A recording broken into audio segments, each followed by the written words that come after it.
আজি মই গণিতৰ 10টা মান ইম্পৰ্টেন্ট কোশ্চেন আলোচনা কৰিম অসম টেটৰ কাৰণে অতি দৰকাৰী সেই কোশ্চেন কেটাৰ আনসাৰ সহকাৰে কেনেকৈ আমি আনসাৰ কৰিব পাৰি সেই আনসাৰ সহকাৰে ইয়াতে বুজাই দিয়া হ'ব চাওক সলিউশন প্ৰথমে আছে ইয়াতে 12 multiplication 8 division 4 minus 4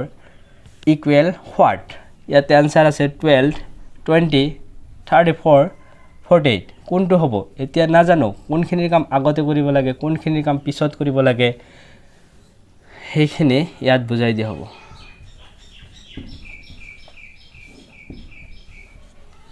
যে 12 multiplication 8 division 4 minus 4 আমি বদমাইশ এটা পদ্ধতি পাই আহিছিল হেইটো অনুসৰি সেই সূত্ৰ অনুসৰি হৰণৰ কামখিনি আগত কৰিব লাগে তিয়া হৰণৰ কামখিনি আগত কৰিম ইকুৱেল 12 মাল্টিপ্লিকেশন যে আমি জানো যে 4 8 ৰ মাজত 2 minus 4 ইকুৱেল তাৰ পিছত আহিব মাল্টিপ্লিকেশনৰ কাম 24 12 into 2 equal 24 minus 4 equal 20 এতিয়া আমাৰ আনসাৰটো বাহিৰ হল 20 এতিয়া আনসাৰ শুদ্ধ আনসাৰটো হল বি যে এতিয়া আহিল 2 নম্বৰ কোশ্চেনত আছে 9 into bracket 9 plus 4 equal what এতিয়া এটোৰ আনসাৰ আছে এ নম্বৰত আছে 10 বি নম্বৰত আছে 18 সি নম্বৰত আছে 85 ডি নম্বৰত আছে 117 এটোৰ আনসাৰ বাহিৰ কৰিব লাগে কেনেকৈ বাহিৰ কৰিম কেনেকৈ অংকটো কৰিম গোটেই প্ৰসেস ইয়াতে দিয়া হল চাব 9 into 9 plus 4 this equal এতিয়া আমি জানো যে যদি কোনো বন্ধনী দিয়া থাকে বা ব্ৰেকেট দিয়া থাকে ব্ৰেকেটৰ ভিতৰৰ কামখিনি আগত কৰিব লাগে তেনে হলে 9 into 9 plus 4 equal 13 equal 9 13 9 into 13 equal 117 তিয়া আনসাৰটো বাহিৰ হল ডি তিয়া শুদ্ধ আনসাৰটো হল ডি 117 এতিয়া 3 নম্বৰ কোশ্চেনত আহিলো 3 নম্বৰত আছে যে 15 by 8 division 36 by 14 equal what Tiya answer কোনটো হ'ব এ বি সি ডি কোনটো হ'ব সেই প্ৰসেসৰ গোটেইখিনি অংকটো কৰি বুজাই দিয়া হ'ব চাই থাকক যে 15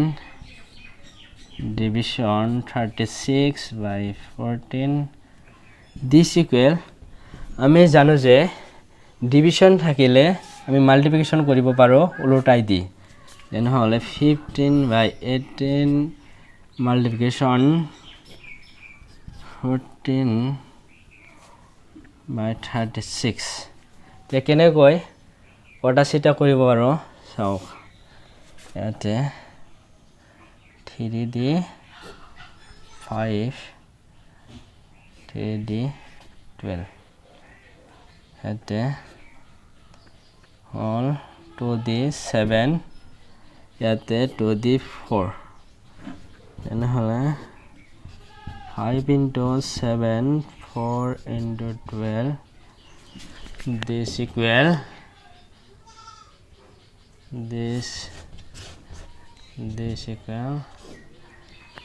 4 into 12 equal 48 535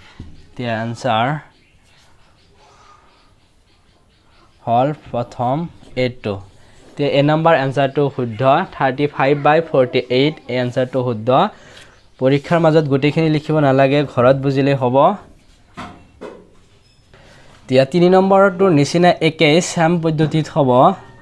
এইটো অংক ইয়াত আছে 3 by 8 division 3 by 8 equal what answer কোনটো হ'ব এ বি সি ডি কোনটো হ'ব হেতু বাহিৰ কৰিম যে 3/8 division 3/8 ইকুৱেল আমি জানো যে যদি হৰণ দিয়া থাকে সেইটো আমি পূৰণত যদি নিয়া হয় তেনেহলে সেকেন্ড যেটো অংশ দিয়া থাকে সেইটো উলটাই দিয়া হয় হৰটো লবটো হৰ এনে হয় যে 3/8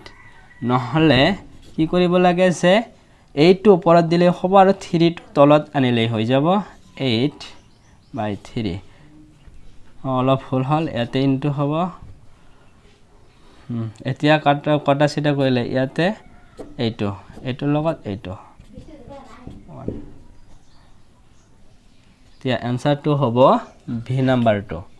আনসাৰ 1/8 হল ভি নাম্বাৰটো এতিয়া 5 নম্বৰ অংকত আহিলো 5 নম্বৰত আছে 13 5/3 মাল্টিপ্লিকেশন বা ইনটু 7 1/11 ইকুৱেল হোৱাট এটোৰ আনসাৰ কোনটো হ'ব ভালকে বুজাই দিম আগতে জিকেটা অংক কৰা হৈছে হেটো নিচিনা অলপ প্ৰবলেম ইয়াতে আছে হেখিনি মই কোৱাৰ পিছতে বা কৰি দিয়াৰ পিছত আপোনালোকে ভালকে বুজি পাব চাব 13 5/3 to 7 1/11 this equal এটোৰ process এটো into হৈ যায়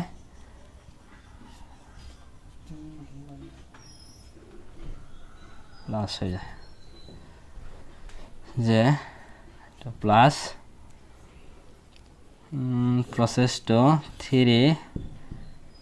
যে 3 into 13 equal 39 plus 5 equal 44 into 78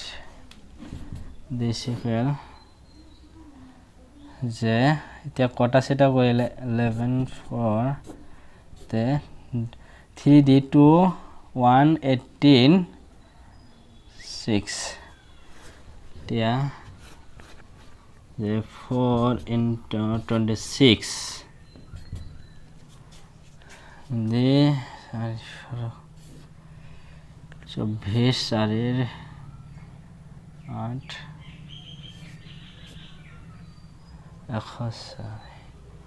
answer to V number answer to শুদ্ধ